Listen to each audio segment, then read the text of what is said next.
G'day guys, welcome to the mailbag review show for Sandown meeting just gone. It was the 26th of May. Josh, how are you? Dicko. Alright, we're going to kick into some viewer questions off the bat. We've picked two out and you pick the winner. They get free Manly Yard mail this weekend. Yep, alright. So it's up to you. Cool. G'day guys, well done on the weekend. Just wondering how much you believe in the saying that back the jockey, not the horse. For example, which one would you pick? Perfect parade with an average jockey form on it, or a bad parade with informed jockey on it with huge odds like Jai or Chop Jr, or back both? Cheers. Bella. So he's asking, or she's asking, what do you reckon? I don't know. Bella. They are asking. Yep. I obviously rate the parade very highly. I wouldn't care who's riding it.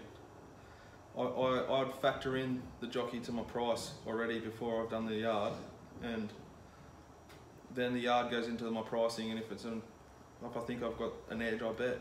Yep. So you got to factor. Does that make sense? Yeah, you got to factor those things in to your pricing, I guess. So you're putting in your yard, you're putting in your jockey. Obviously, if the jockey delta is a big one. So you know. What's that mean? So, you know, say, I know you're not a fan of Fred.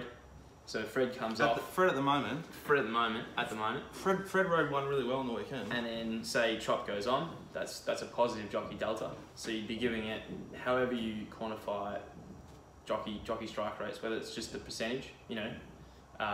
Fred might be riding at 12% and Chop is riding at 17%. So I don't know the percentages, but that's how you'd work it in there. So it's just all coming down to a component. Yeah, but of your pricing. It's just it's all a combination. It's not one way or the other for me. No. Agreed. Agreed. Second question is from Daniel. Cheers for the extra Doomben preview show. Between that and my own analysis, was an absolute fill up in the Sunshine State. Wasn't it pissing rain up there? Yeah, they How good's Doomben going? They ran the last 3 or 4 races home in about an hour and a half or something sick. And less than an hour, I felt like. One of the best results was Rising Red, who is a proper type in his opinion. Might be a Kiwi thing being based in Zid, but Bussin and young horses seem to get spruiked to the nines over here. Can't remember how many times I've been tipped Sully, Main Stage, Johnny Vinco. Any thoughts on those three or the training duo? You go. It's probably a better one for you. I don't follow the stable too much. I know I was keen on Main Stage second up this prep. Can't remember what I was running. One of the derbies. I'm quite interested in that run. Was it the Cliff's Edge grunt race at Flemington? Yeah, it could have been. Yeah, it was that. But I'm just interested in how they're treating Main Stage at the moment. It seems to be going over a lot of derbies. They're just trying to get a big one with it. Yeah, they're just forcing it. But I feel like that's not the best way to do it. Sully, I think, is a promising type. I was pretty keen on this. If you haven't seen this run at Bendigo, it's maiden win at Bendigo. It's one to watch. Almost runs through the bloody fence on the inside rail. It's a nutcase, but it's a solid win. Sully needs it wet. But yeah, they're New Zealand types, and always when there's a wet ground, I'm always looking to the New Zealand types rather than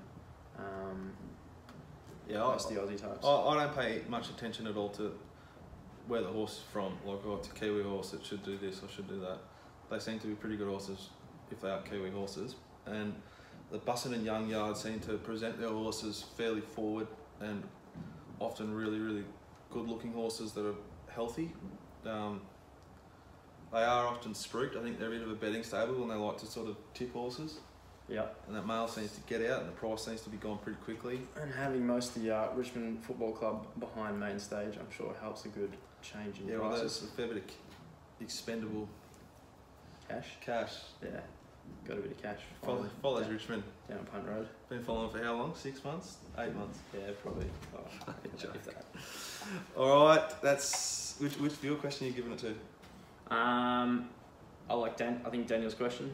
It's a great one. Stiff as I would have given it to you. Sorry about Daniel, you're in this weekend. Get in touch.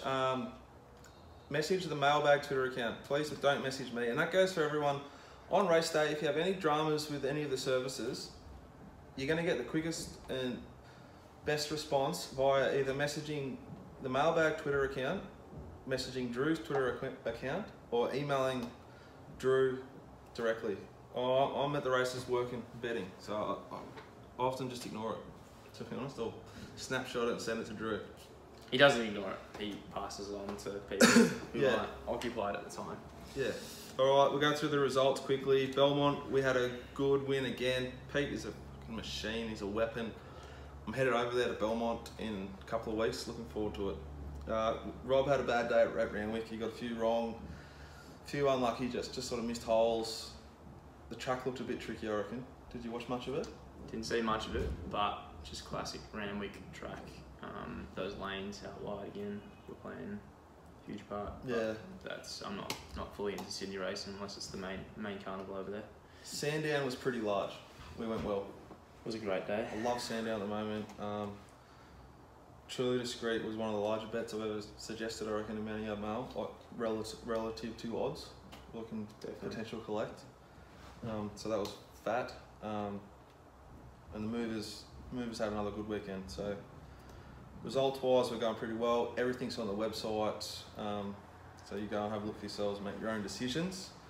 And we also had Ace kick off last night. He kicked off well. I had my first bet on tennis in a long time.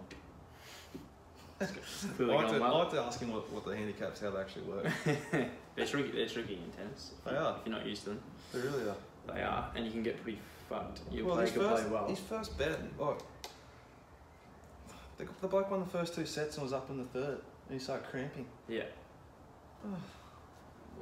He can torture. Yeah. Anyway, still won.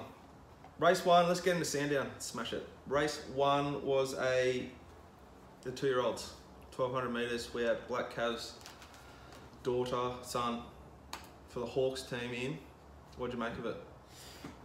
Very promising going forward. Wasn't suited at all in the run. It's 10th back in the run.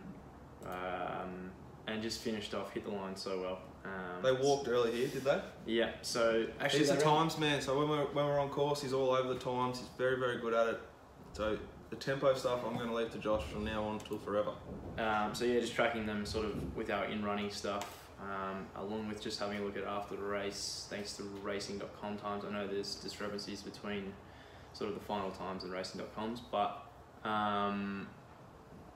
yeah, sort of they travelled pretty slow and they came home, a few lengths above benchmark there for the 2-year-olds. So yeah, it's a nice one going forward. I think they ran time basically. But yeah, as we get through the day, you'll see that there was a clear leader's bias for the day. Didn't want to be anything. Which was also encouraged by some sort of lazy, non-thinking rides, like slow tempo races. But either way, it suited horses that were at the front of the queue. Yep. And going forward, when you're analysing the meeting, you need to be favourable to horses that were forward that were not forward, and sort of harsher on horses that were in the first sort of 4 in most races. That's how we're reviewing the meeting going forward. I thought Expedius was pretty big here. Again, Busted and Yard is quite forward, quite a nice type. Thought it and Tahitian Dancer, the 2 runs to follow. Prince of Caviar was good, but the horse will be so spruiked and overbet that I'm just looking forward to. I'll always be betting around it. Yep. Yeah, it'll SP short next start for sure, because it's just made a stack of ground. Yeah. Expedius, I think, was a bit of a, people were saying in the run, it was a bit of a weird ride. I was getting stuck in a tricky spot, I think. I think maybe he could have kicked on. Yeah, I feel like he sort of slowed it when it could have really led, and that would have, could have been the difference between winning the race. All right, race 2. Freddie. I like the horse on form. I wasn't in love with it in the yard, and Fred on, I avoided it at $15, which was to my detriment. Fred gave this thing a peach of a ride. Yep, just set it. And one back the fence. Down the straight, you were able to get something out of it in run, thank God. They only just got there. Yep. Again, horses that were forward were heavily advantaged.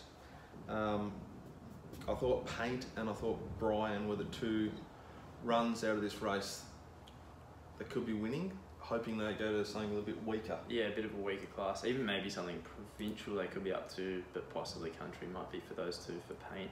I think they're both.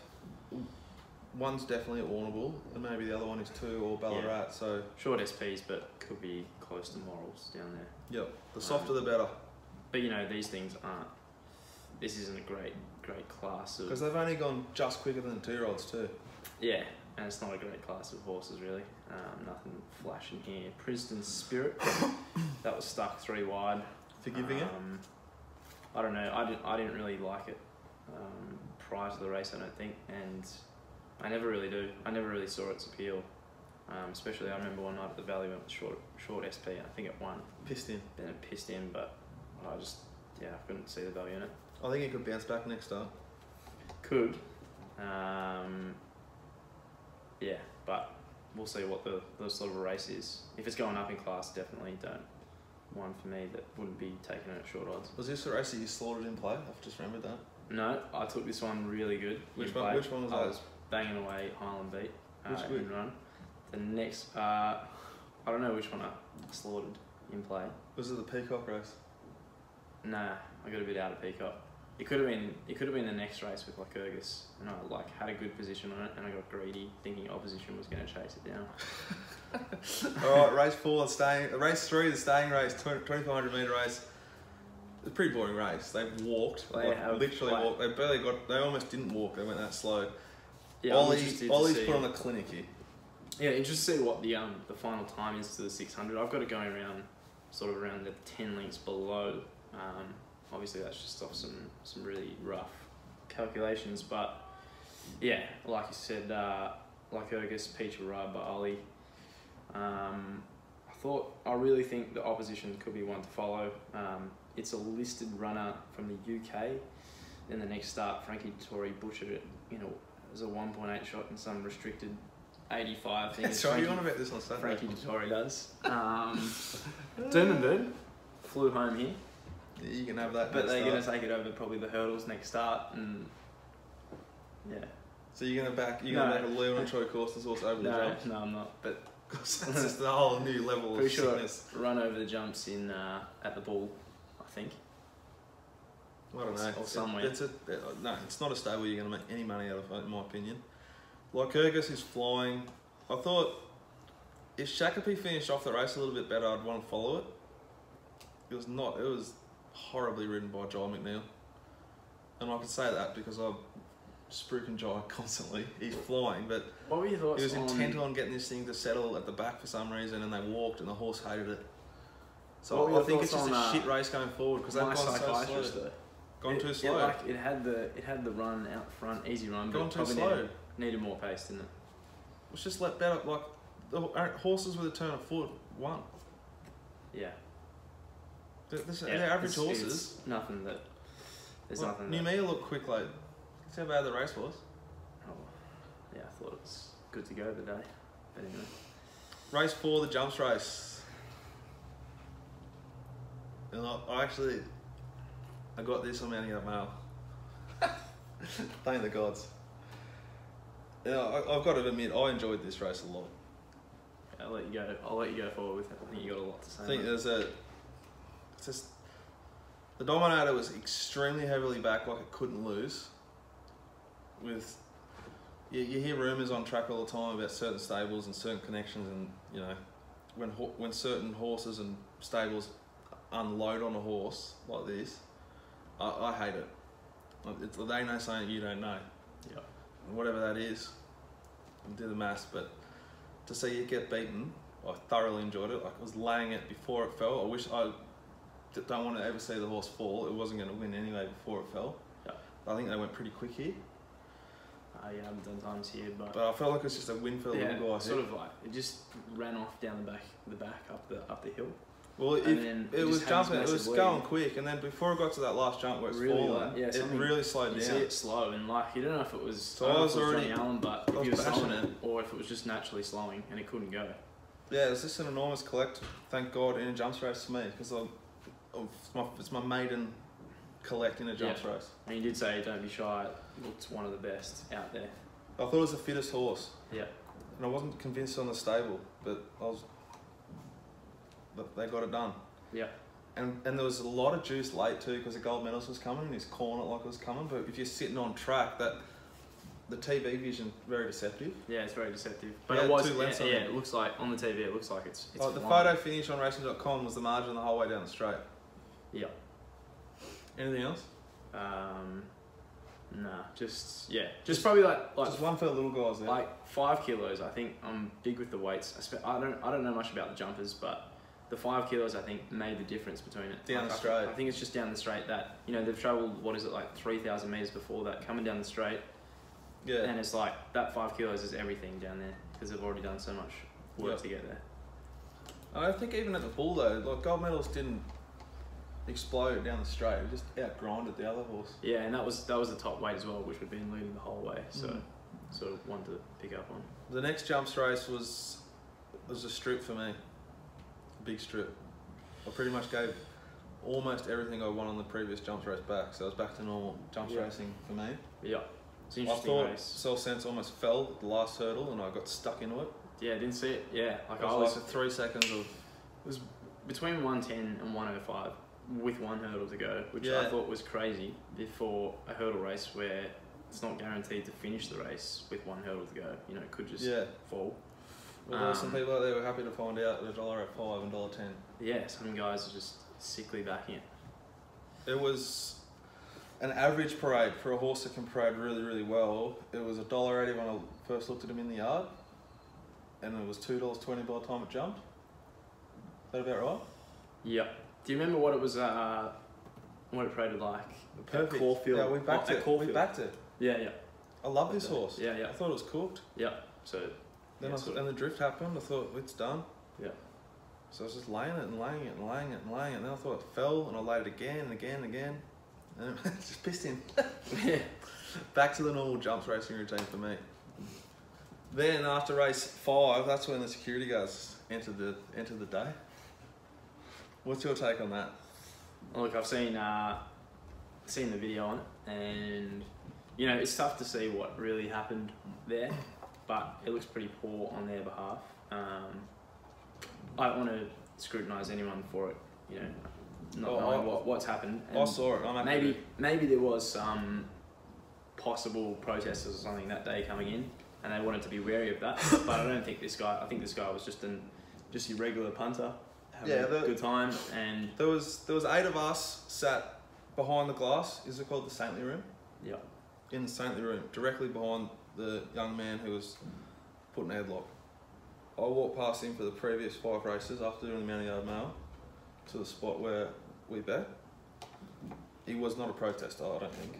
no, Did he look like one to you? no, he didn't. He was like, He looked like you or me. yeah, just sort of sharply dressed guy. And, There was about 8 of us sat behind the glass who watched the whole thing happen. I didn't watch the whole thing happen, but there's 8 guys who I spend every day with there who did, and they don't think he was in any way provoking what happened to him.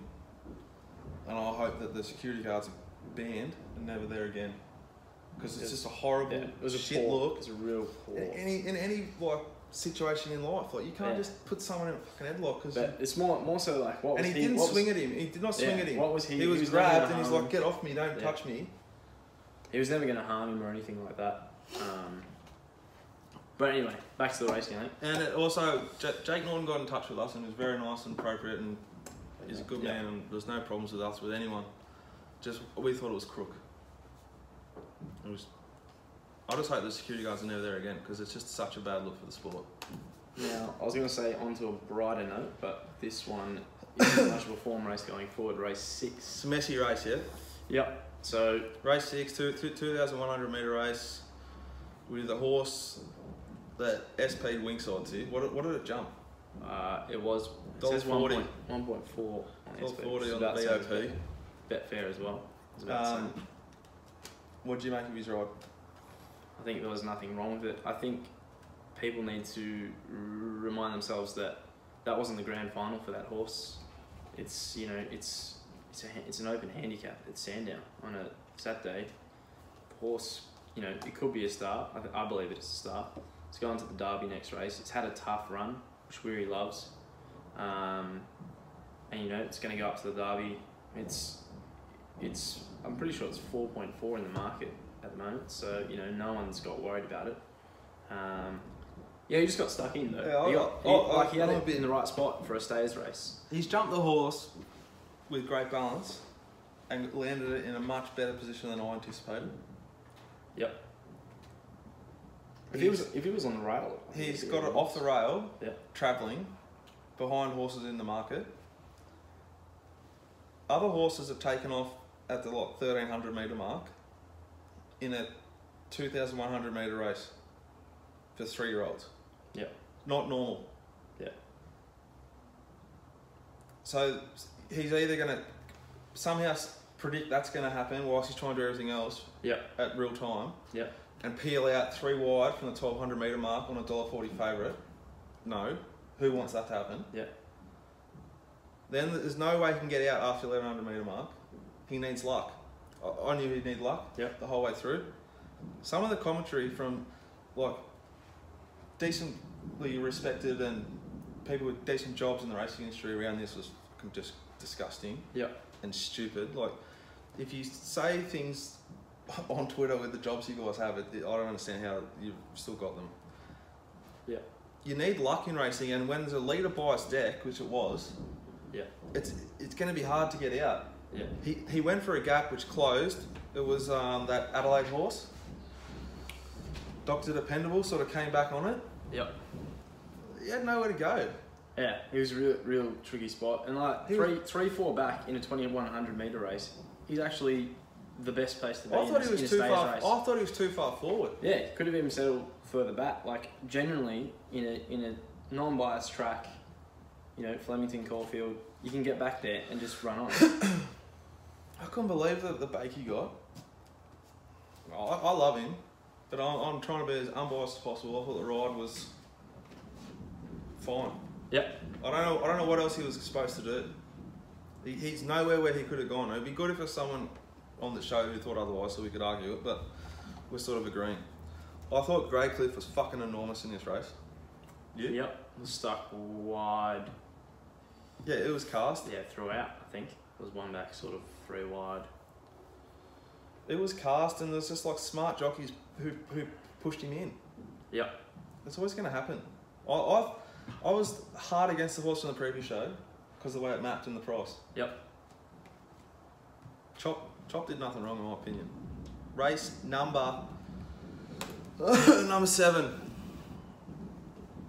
400 metre race. This was torture. Oh, so they I unloaded Galaxy Raider. So they've crawled here. Yeah, relatively slow. Around between 5 and 7 lengths. Great ride by Dwayne Dunn. Yeah, just gets the lead and just can't be chased down because they've gone so slow over 1400. But Galaxy Raider's just enormous, wasn't it? I think Harry Coffey and Luke Nolan, Costello and Jaws of Steel sort of let him cross too easily. Yeah. Because they thought they were in the best spot. But they've actually gone too slow for their horses. I think Jaws still over-raced a little bit. Maybe Urban Ruler even should have pushed up outside it. When you see a horse get a soft lead like that, they generally, they get more of a chance to win. Yeah. And Urban Ruler, you see, and it's sort of just sitting half a length off, and it's not outside it. Yeah. If it was outside it, Peacock might not have raced as keen, easily down the straight. There was something else that was 1A. I think it was Honey Esprit, and that was 1A, and that had something outside it, and it really had something right outside it. Yeah, truly discreet outside it. That's the one, wasn't it? That's the one. And so that's the difference sometimes. Was this the race where you stuffed up? You stuffed up one of them. No, this was I wanted to shit you about on the show, but I can't remember. In the run. I thought Galaxy Raider was enormous. I think it's a moral anywhere next start. It's my horse to follow from the meeting. God, I hope we get another 550 put up like we did this week. The horse is ready to win now. It's I don't think they work it too hard at home, so it's slowly getting to its peak. Yep. Really want to be on it next start. Peacock was pretty wound up. Was gifted the race. Urban Ruler's going really well. Sort of next start, the start after, I start to be pretty keen on it. Jaws of Steel been up a long time, as has Costello. I've never seen Costello look better than it did. And Plot the Course wasn't ridden to win. So just forgiving a bit. Race 8. This was enormous. Thank the gods. Luke Curry's jumped the horse pretty well. Yeah. He looked for cover behind Pretty to See. Yep. And thankfully Liam Reardon snicked a little bit, just slowed enough, but said, Lucas, you must continue on, my son, and race OSL and take on Honey Esprit. Yep. It was travelling the whole way, travelling on the turn, dropped him. This was enormous for me. I've stuck fat with this horse, which often cost me a lot of money. Yep. I've always found excuses for it every run. I was keen on it all week. I thought a Bingo was a really good run. Yeah, I thought that for next start.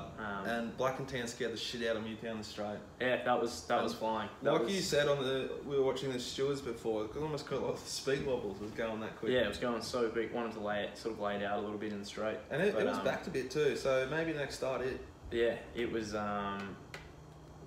It was a fairly solid run. What do we do with your debut best bet on the show? Smooth landing, Fred. Pretty disgusted that somehow Fred from 6, he's drawn 6. Drawn 5 actually. Where'd you map it? 3 wide, no cover. No, I mapped it almost like box seat, or 1 off, 1 back, and Fred somehow ended up. And it could have been a result of who was it that snicked? Liam Reardon. Sort of slowing down Pretty to See. Gentle sneak from Pretty to See, which has costed lengths. And it could have pushed it out now thinking about it. But yeah, smooth landing. What are you doing with the next start? Landing. I'll probably back it again. Follow your money. Yeah, 3 wide. That's a positive, that's a little positive one going forward. Honey Esprit, I think, needs to see the paddock. Yep. Miss Belisa had a really soft run. So did Vila Cotta. Do you remember at all in the yard how Vila Velocita was walking? Had this weird walk about it. I was going to ask you about it for the show. Well, I don't like to give away everything, but no, but this was. I'll put it up as a video because I saved the video. So I've never seen this before, and it just like drags its back leg through. Yeah, and it just didn't stop the whole way though. Some horses do it and it's fine. Yeah. But if you saw. If it hadn't been doing it and was doing it, I'd be concerned, but it's not a concern. Yeah, okay. It's just like how different people walk, I guess. Yeah. Does that make sense? Sure. So, like, horse could be a bit disabled? No, it's just the horse has a strange gait, or it's something's happened to that horse. Yeah, yeah. And that's how it walks. Yeah. It's about how it gallops. Yeah, well, I guess. Pretty disappointing. Yeah, I thought it was disappointing. I think Palazzo Vecchio needs to see the paddock as well. Light Romance, pretty cruisy run, disappointing. Yep. I thought Palazzo was perfect in the yard, so it depends now. I think Pretty to See, probably been up for too long. It's going pretty well. That was a good run. Yeah, I thought I'd be following it next start, but yeah, how many runs in the prep is it really? Yeah, a Binger and Black Tan, the 2 to follow. I'm happy to. Obviously, respectfully discreet going forward, but I got my money out of it now. I'm in front on it, so I'll let it go. Yep. Lucky Last. This horse is a star, yeah? Yeah, this was the star weird horse for the day. I felt sick I didn't unload pre-race. As soon as they jumped. Yeah, you could get 2.7, 2.8 bet fair, I think. It was winning a long way out. Yeah, it's 4 to the 200 will be an interesting time to see. It just galloped clear and just put lengths on him in that 4 to the 2. I thought it's just insane. It was very, very suited. Oh, definitely, yeah. But I think that's why it's a really good horse, though. It's that turn of foot and that ability to race on pace. Yeah, that's the thing about these 2 weird horses like 50 Stars and Lucky for All. Lucky for All was massively suited, I felt, last start because I went really quick to the 6. I remember in that race. Yeah. And you don't need to have a huge turn of foot to win those races. Yeah. And it didn't come home that fantastic, but it's always interesting to see those race shapes, how they go going forward. Yeah. I think Mr. Moneybags next start though. That's the one. It'll win next start. I think so. Yeah. It'll be ridden more positive. Yep. Maybe. Yeah. So probably. They backed up this week into the valley. I'd unload Andaz is right at its top. Duality right at its top. I think that's probably all they've got. Yeah, Duality's... Moneybag's the one I want to follow. Exaltara, Wassergeist. Lord Sundown has, I think it's had enough. Exaltara probably had enough. Wagers has had enough. What's Wagerous? Wassergeist. Wassergeist, whatever you want to call it. That's just a cat, I think. Alright, horse to follow for you, or horses to follow. I think it's that Paint and Brian, but I really want him in the bush. Easy kill. Yeah, so if they go to the city, you're not betting. Yeah, probably not. Unless it's a real terrible city. I'll back Galaxy Raider anywhere. I don't care if it goes to Queensland, anywhere. I think it'll win next start, and I think Mr. Moneybags will win next start at a bigger price for us. Week ahead, we've got Ace all week from the French Open, which is really enjoyable. Really, really good way to spend your night betting on French Open. I'm trying to use it to sort of bet in play a little bit, but I'm just working my way through that. Movers, as usual, there'll be only mounting our mail from just on the weekend, because I'm not going to go to sale. That's too far. It's way too far. 5 hour round trip. Yeah, it's pretty far. And it's not like the ball, is it? It's not like greatness. It's not okay for a round trip. Yeah. Shithole. Alright, anything else? We've covered all the points. No, just excited for... We've hit the security guards. Excited for the Valley this weekend. Security guards. Defender the chop. And we won't mention the other one, I'll get in trouble. Alright guys, have a great week. See ya. Cheers.